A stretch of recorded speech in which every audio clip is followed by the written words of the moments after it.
నమస్కారం సుఖీబావుకు స్వాగతం.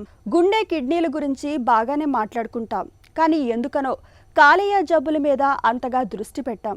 కాలేయ జబ్బులనేవి గుండెపోటు మాదిరిగా కొద్ది నిమిషాల్లోనే ప్రాణాల మీదకు తీసుకురాకపోవచ్చు. కిడ్నీ జబ్బు మాదిరిగా కొన్ని నెలల్లోనే తీవ్రం కాకపోవచ్చు. కానీ ఆసుపత్రిలో చేరి చికిత్స తీసుకునే వారిలో కాలేయ జబ్బు బాధితులే ఎక్కువగా కనిపిస్తారు. కాలేయాన్ని కబళించే సమస్యల్లో ముందు వరుసలో ఉండేవి హెపటైటిస్ ఇన్ఫెక్షన్లే. వాంతులు, విరోచనాలు, కామెర్లు ఇవన్నీ కాలేయాన్ని కబళించే హెపటైటిస్ ఇన్ఫెక్షన్ల తాలూకు సంకేతాలే. కలుషిత నీటిని తాగినప్పుడు, కలుషితాహారం తీసుకున్నప్పుడు హెపటైటిస్ వైరస్లు చాలా తేలిగ్గా మనలోకి చేరిపోతాయి. మనకు ప్రాణాధారమైన కాలేయాన్ని కబళించే హెపటైటిస్ ఇన్ఫెక్షన్లు, వాటిని నివారించుకునే మార్గాల గురించి ఇప్పుడు తెలుసుకుందాం. మన కాలేయం శరీరంలోని అతిపెద్ద అవయవం. అంతేకాదు, అది పెద్ద రసాయనిక కేంద్రం కూడా.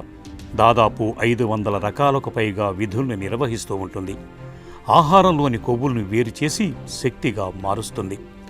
జీర్ణశక్తికి అవసరమైన పైత్యరసాన్ని నిరంతరం స్రవిస్తూ ఉంటుంది.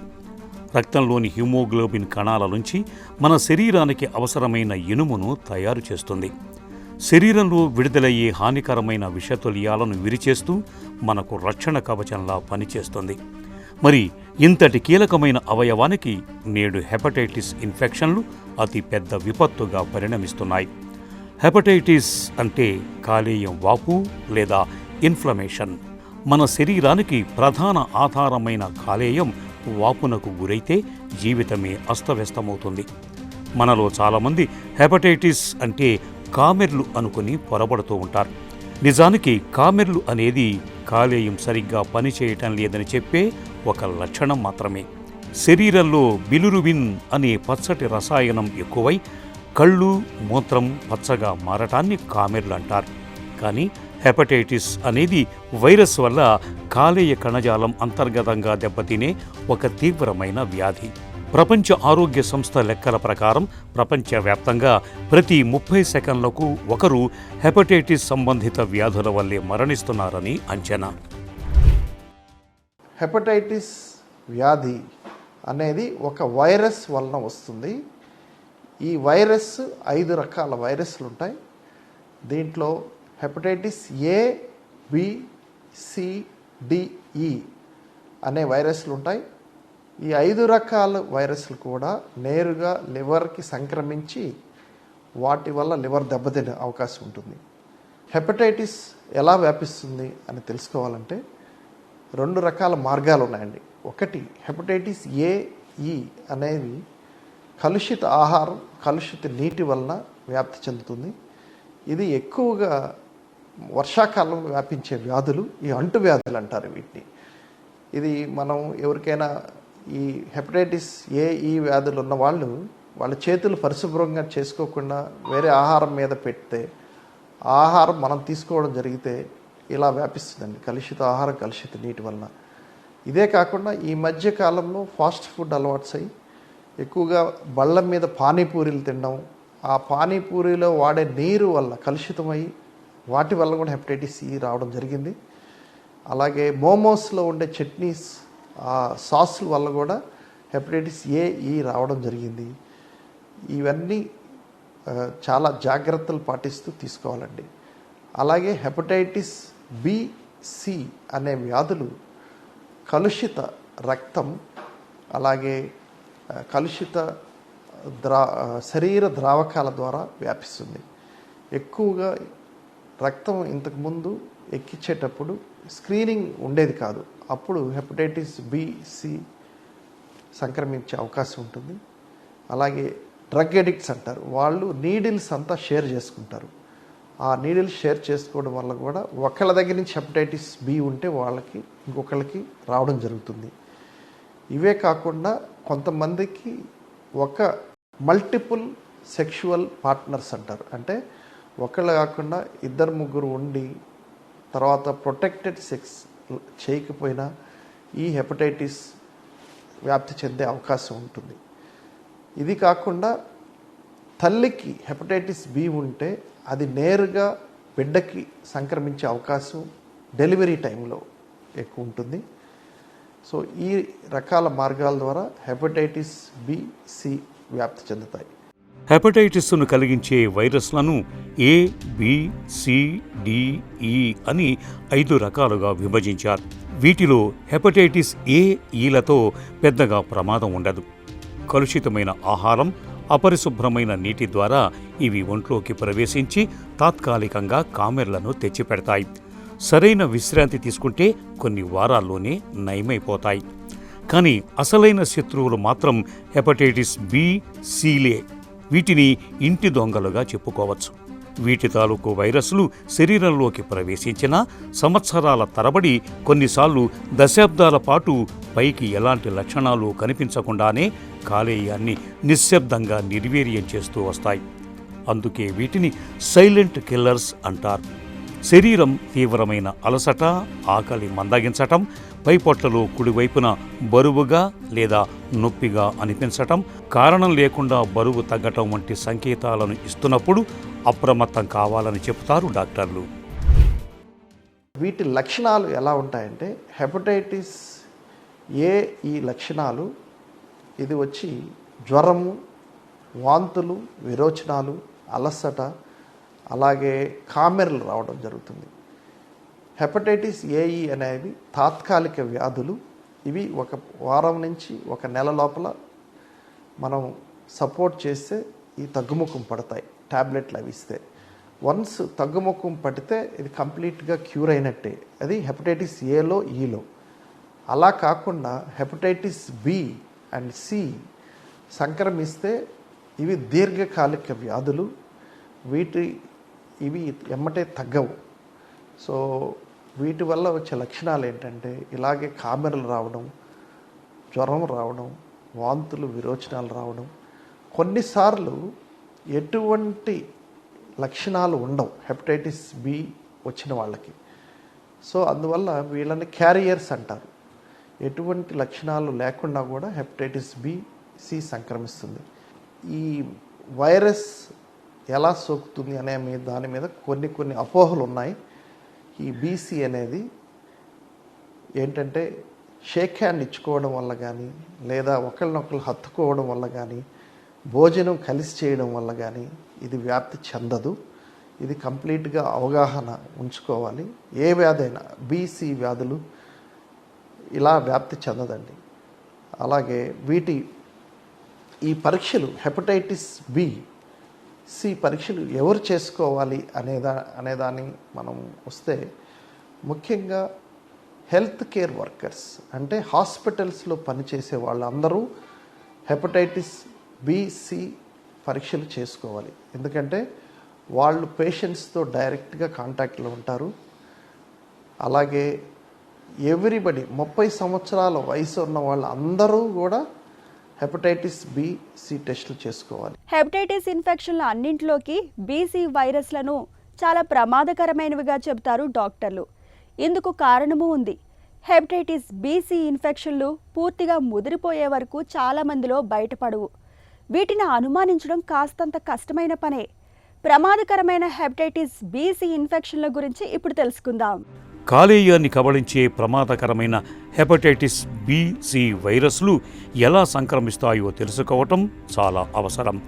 ఇవి గాలి ద్వారా, నీటి ద్వారా అస్సలు వ్యాపించవు.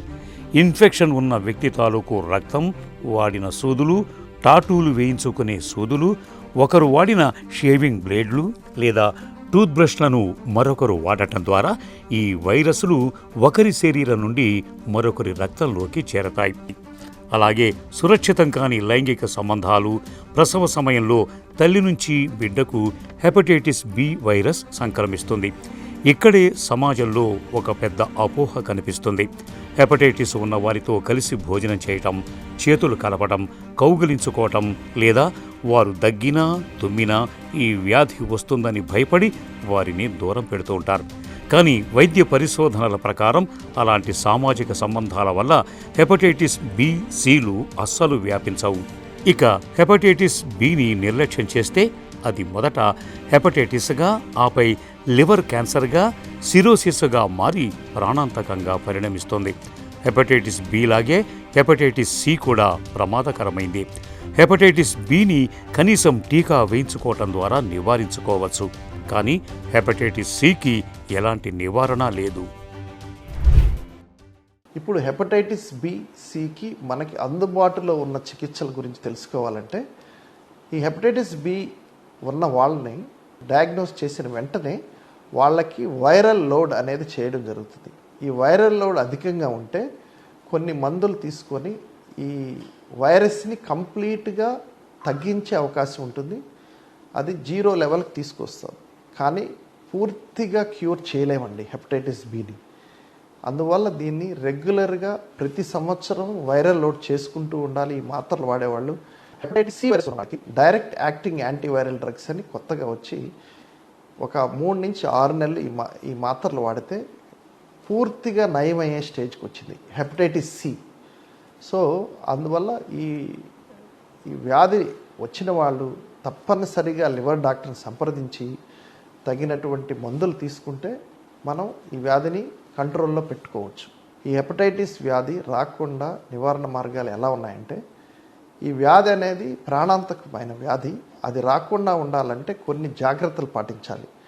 హెపటైటిస్ ఏఈ రాకుండా ఉండాలంటే పరిశుభ్రమైన నీరు, పరిశుభ్రమైన ఆహారం తీసుకోవాలి.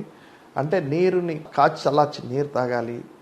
ఫ్రెష్ ఫుడ్ తీసుకోవాలి. అంటే ఇంట్లో వండిన తాజా ఆహారం తీసుకోవాలి. బయట పానీపూరి, మోమోస్ ఇలాంటివి తింటే ఎక్కడో దగ్గర ఈ వ్యాధి సంక్రమించే అవకాశం ఉంటుంది.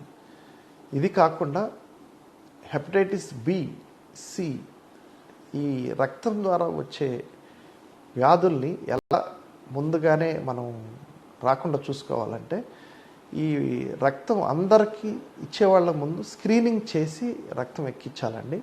మన దగ్గర కామెర్లు వచ్చాయంటే చాలు విపరీతమైన పథ్యాలు మొదలు పెడుతూ ఉంటారు. పథ్యాల పేరుతో మజ్జిగ, బార్లీ, నిమ్మరసం, జావల వంటివి ఇస్తూ ఉంటారు.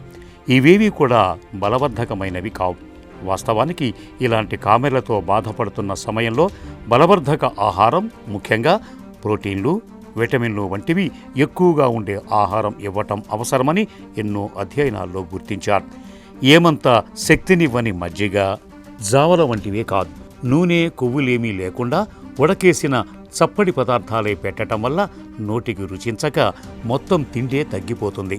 దీంతో మనిషి బలహీనపడటంతో పాటు జబ్బు నుంచి కోలుకోవటానికి దీర్ఘకాలం పడుతోందని, దీనివల్లే మన దేశంలో కామెర్ల బాధితులు ఎక్కువ కాలం బాధపడాల్సి వస్తోందని స్పష్టంగా గుర్తించారు. అందువల్ల పెద్దవాళ్లు చెప్పారనో, పక్కింటి వాళ్ళు సలహాలిచ్చారనో పాటించడం కాకుండా కామెర్ల బాధితులకు కాస్త శక్తివంతమైన ఆహారం ఇవ్వటం చాలా అవసరం. హెపటైటిస్ బి వ్యాక్సిన్ 3 వ్యాక్సిన్స్ వేసుకోవాలండి. ఈ 3 వ్యాక్సిన్స్ వేసుకుంటే దాదాపు మీకు లైఫ్ లాంగ్ ప్రొటెక్షన్ వస్తుంది. మళ్ళీ మీకు ఈ వ్యాధి రాకుండా, దగ్గరకు రాకుండా చూసుకోవచ్చు. వ్యాక్సిన్ అందరూ వేసుకోవాలి. ఈ ముఖ్యంగా హెపటైటిస్ బి వ్యాక్సిన్ ఎవరు వేయించుకోవాలంటే హాస్పిటల్స్లో పనిచేసే అందరూ వేయించుకోవాలి. ఉదాహరణకి డాక్టర్స్, నర్సెస్, అలాగే డెంటిస్టులు, మెడికల్ స్టూడెంట్స్, హాస్పిటల్లో పనిచేసే వార్డ్ బాయ్స్ కానీ, తర్వాత అంబులెన్స్ డ్రైవర్స్ కానీ, పేషెంట్స్తో టచ్లోకి వచ్చే వాళ్ళందరూ ఈ వ్యాక్సిన్ వేసుకుంటే ఎంతో ఉపయోగం అండి. అలాగే మనం హెపటైటిస్ ఏ, ఈ అనే వాటికి కూడా ఇప్పుడు ప్రస్తుతం ఇండియాలో వ్యాక్సిన్స్ అవైలబిలిటీ ఉన్నాయి. వాటిని కూడా వ్యాక్సిన్ ద్వారా వేసుకుంటే మనకి ఈ వ్యాధి రాకుండా ముందే మనం ఆపగలగం. ఈ హెపటైటిస్ బి అనే వైరస్ లివర్ని నేరుగా డ్యామేజ్ చేసి క్యాన్సర్ ఉత్పత్తి చేయవచ్చు. అందువల్ల అల్ట్రాసౌండ్ రెగ్యులర్గా చేసుకోవాలండి. ఇలా కాకుండా ఒక ముఖ్యమైన గమనిక ఏంటంటే, గర్భిణీ స్త్రీలలో ఈ హెపటైటిస్ ఏ, ఈ ఏది వచ్చినా కానీ అది దాదాపు లైఫ్ రిస్క్ ఉంటుంది. అందువల్ల వీళ్ళందరికీ ముందుగానే మనం స్క్రీన్ చేసి టీకాలు వేయడం చేసుకోవాలి. అలా కాకుండా ఈ గర్భిణీ స్త్రీలు ముఖ్యంగా తగినటువంటి జాగ్రత్తలు తీసుకొని పరిశుభ్రమైన ఆహారం, పరిశుభ్రమైన నీరు తీసుకుంటే ఈ హెపటైటిస్ అంటువ్యాధి రాకుండా, ఈ వ్యాధులు రాకుండా మనం నివారించవచ్చు. ఇవి కాకుండా వాళ్ళ ఫ్యామిలీని ఎలా చూసుకోవాలి, వాళ్ళ కుటుంబ సభ్యులకి ఎలాంటి సలహాలు ఇవ్వాలి అనేది చూసుకుంటే వాళ్ళ కుటుంబం అతనితో దగ్గర వ్యక్తులు, సపోజ్ భార్య, భర్త లేదా కొడుకులు, వీళ్ళందరికీ కూడా ఈ HbA1c అనే టెస్ట్ చేయించాలండి. చేయించి అది కానీ నెగటివ్ అయితే అందరికీ టీకాలు చేయడం ఉత్తమమైన మార్గం. ఇవే కాకుండా హెపటైటిస్ బి సోకిన వ్యక్తులు వాళ్ళు వాడే బ్రష్లు కానీ, టూత్ బ్రష్లు అంటారు, అలాగే షేవింగ్ రేజర్స్ కానీ ఎవరికి వాళ్ళు పంచుకోకూడదు, వాళ్ళు సపరేట్గా ఉంచుకోవాలి. ఈ జాగ్రత్తలు పాటించాలి. అలాగే వాళ్ళతో కలిసి ఉన్నా కానీ లేదా కలిసి భోజనం చేసినా కానీ షేక్ హ్యాండ్ ఇవ్వడం జరిగినా కానీ ఈ వ్యాధి వ్యాప్తి చెందదు. ఈ అపోహల్ని అందరూ తొలగించుకోవాలండి. ప్రాణాధారమైన కాలేయాన్ని క్రమంగా నిర్వీర్యం చేసే హెపటైటిస్ ఇన్ఫెక్షన్ల విషయంలో మనకు ఎలాంటి అవగాహన అవసరం? హెపటైటిస్ ఇన్ఫెక్షన్లను ఎలా నివారించుకోవాలి? టీకాలు తీసుకుంటే హెపటైటిస్ నుంచి మనకు రక్షణ దొరుకుతుందా? హెపటైటిస్ ఇన్ఫెక్షన్లకు అడ్డుకట్ట వేసే మార్గాల గురించి ఇప్పుడు తెలుసుకుందాం. హెపటైటిస్ ఇన్ఫెక్షన్ల విషయంలో అవగాహనే కీలకం. ఇన్ఫెక్షన్లు ముదరకముందే పరీక్షలు చేయించుకోవాలి. ముఖ్యంగా తరచూ రక్తం మార్పిడి చేసుకునేవారు, డయాలసిస్ రోగులు, హెల్త్ కేర్ సిబ్బంది, గర్భిణీలు, టాటూలు వేయించుకున్నవారు తప్పనిసరిగా హెపటైటిస్ బి-సి పరీక్షలు చేయించుకోవాలి. లివర్ ఫంక్షన్ టెస్ట్ సాధారణంగా ఉన్నప్పటికీ కూడా శరీరంలో హెపటైటిస్ బి లేదా సి వైరస్ దాగి ఉండే అవకాశం ఉంటుందని గుర్తుంచుకోవాలి. అందుకే లివర్ ఫంక్షన్ టెస్ట్తో పాటు వైరల్ మార్కర్స్ పరీక్షలైన HbA1c, యాంటీ-HCV పరీక్షలు కూడా చేయించుకోవాలి. అప్పుడే బి-సి వైరస్ల ఉనికి బయటపడుతుంది. ఇక హెపటైటిస్ను సకాలంలో గుర్తించి చికిత్స తీసుకోకపోతే కాలేయం పనితీరు క్రమంగా మందగిస్తుంది. వైరస్ నిరంతరం దాడి చేయటం వల్ల కాలేయ కణాలు మరణించి ఆ స్థానంలో గట్టి పీచులాంటి కణజాలం ఏర్పడుతుంది. దీన్ని లివర్ సిరోసిస్ అంటారు. ఈ దశలో కాలేయం రాయిలా గట్టిపడిపోయి ఒంట్లోని రక్తాన్ని వడపోయటం ఆపేస్తుంది. దీనివల్ల పొట్టలో నీరు చేరటం, రక్తపు వాంతులు కావటం, మెదడు పనితీరు మందగించి కోమాలోకి వెళ్లటం జరుగుతుంది. ఇది కాస్త ముదిరితే లివర్ ఫెయిల్యూర్ లేదా ప్రాణాంతకమైన లివర్ క్యాన్సర్గా మారుతుంది. ఆ స్థితికి చేరినప్పుడు కాలేయ మార్పిడి ఒక్కటే పరిష్కారం. కాలేయ ఆరోగ్యం ఎలా కాపాడుకోవాలి జనరల్గా అనే విషయానికి వస్తే ముఖ్యంగా కాలేయం వ్యాధులు 3 రకాలుగా విభజించవచ్చు. ఒకటి హెపటైటిస్ వైరస్లు, ఒకటి రెండవది మితిమీరిన మద్యపానం, మూడవది ఉబకాయం అంటారు, అంటే వెయిట్ ఎక్కువ. ఈ మూడిటి వల్ల కూడా లివర్ వ్యాధులు వచ్చి లివర్ సిరోసిస్ బారిపడతారు. ఈ హెపటైటిస్ బి ఆర్ సి ఉన్నవాళ్ళు లేదా ఏఈ ఉన్నవాళ్ళు మద్యపానానికి కంప్లీట్గా దూరంగా ఉండాలి. ఈ వైరస్సే డ్యామేజ్ చేస్తుంది. అది కాకుండా ఆల్కహాల్ వీటితో తీసుకుంటే దీని మీద డబుల్ డ్యామేజ్ అవుతుంది. అందువల్ల మద్యపానానికి కంప్లీట్గా దూరంగా ఉండాలి. ఇదే కాకుండా ఈ హెపటైటిస్ బి డయాబెటీస్ ఉన్న వాళ్ళకు వస్తే దాని ప్రభావాలు కొంచెం తీవ్రంగా ఉంటాయి. అంటే జాండీస్ తక్కువగా వెమ్మటే తగ్గదు. సో ఇవన్నీ మనం గుర్తుపెట్టుకోవాలి. ఇలా కాకుండా ప్రజలకి ఈ 2026 హెపటైటిస్ వరల్డ్ హెపటైటిస్ డే అనే సందేశం ఏమిచ్చారంటే WHO ఒక సందేశం ఇచ్చింది. ఎలాగ హెపటైటిస్ బిని అవేర్నెస్ తీసుకురావాలి అనే దానికి ఈ స్లోగన్ ఏంటంటే 2026కి హెపటైటిస్ బి, హెపటైటిస్ వైరస్ అనేది లెట్స్ బ్రేక్ ఇట్ డౌన్ అన్నారు. అంటే లెట్స్ బ్రేక్ ఇట్ డౌన్ అంటే హెపటైటిస్ మీద ఉన్న అపోహలు తొలగించాలి, అలాగే వ్యాక్సినేషన్స్ వేసుకోవాలి, పరిశుభ్రమైన ఆహారం తీసుకోవాలి. ఈ 3 వచ్చి ఇప్పుడు ప్రస్తుతానికి నినాదాలు. ఇవన్నీ మీడియా ద్వారా ముందుకు రావాలి. అదే రకంగా మన ప్రభుత్వ రంగ సంస్థలైతేనేమి, ప్రైవేట్ సంస్థలైతేమి ఈ హెపటైటిస్ డేని ప్రజలకి విరివిగా ప్రచారం చేసి వీటి మీద అపోహలు తొలగిస్తే దాదాపు దీన్ని మనం నయం చేసినట్టేనండి. అందరూ కూడా వ్యాక్సిన్స్ వేసుకొని దీన్ని రాకుండా ముందే నివారించవచ్చు. ఆధునిక వైద్యంలో హెపటైటిస్ ఇన్ఫెక్షన్లకు చక్కటి వైద్యం అందుబాటులో ఉంది. నేడు అందుబాటులోకి వచ్చిన డైరెక్ట్ యాక్టింగ్ యాంటీవైరల్ మందుల ద్వారా కేవలం 3 నుండి 6 నెలల్లో హెపటైటిస్ సిని 100% పూర్తిగా నయం చేయవచ్చు. అలాగే హెపటైటిస్ బిని పూర్తిగా నిర్మూలించలేకపోయినా శక్తివంతమైన యాంటీవైరల్ మాత్రల ద్వారా వైరస్ను పూర్తిగా అణచివేసి కాలేయం దెబ్బతినకుండా జీవితాంతం నియంత్రణలో ఉంచవచ్చు. అన్నిటికంటే ముఖ్యంగా హెపటైటిస్ బికి అత్యంత సురక్షితమైన వ్యాక్సిన్ అందుబాటులో ఉంది. పుట్టిన ప్రతి బిడ్డకు దీనిని ఇస్తారు. ఒకవేళ పెద్దవాళ్లు ఇప్పటి వరకు ఈ వ్యాక్సిన్ తీసుకోకపోతే వెంటనే పరీక్ష చేయించుకుని నెగిటివ్ వస్తే 3 డోసుల వ్యాక్సిన్ను తప్పక తీసుకోవచ్చు. ఇక హెపటైటిస్ ఇన్ఫెక్షన్లను నివారించుకోవటానికి తినే తిండి, తాగే నీరు కలుషితం కాకుండా చూసుకోవాలి. మద్యం జోలికి వెళ్ళకూడదు. ఇష్టం వచ్చినట్లు పెయిన్ కిల్లర్ మందులు వాడకూడదు. ఇంట్లో ఒకరికి ఇన్ఫెక్షన్ ఉంటే వారి బ్లేడ్లు, బ్రష్లు వేరుగా ఉంచుకోవాలి. ఈ జాగ్రత్తలు హెపటైటిస్ ఇన్ఫెక్షన్లను చాలా వరకు నివారిస్తాయి.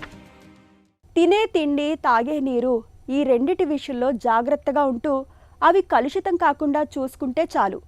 హెపటైటిస్ ఇన్ఫెక్షన్లను మనం చాలా వరకు నివారించుకోవచ్చు. అలాగే మందుల వాడకం, మద్యపానం విషయంలో జాగ్రత్తగా ఉండాలి. ఇక ముందు జాగ్రత్తగా హెపటైటిస్ బి టీకాను కూడా తీసుకుంటే మన కాలేయం మరింత భద్రంగా ఉంటుంది.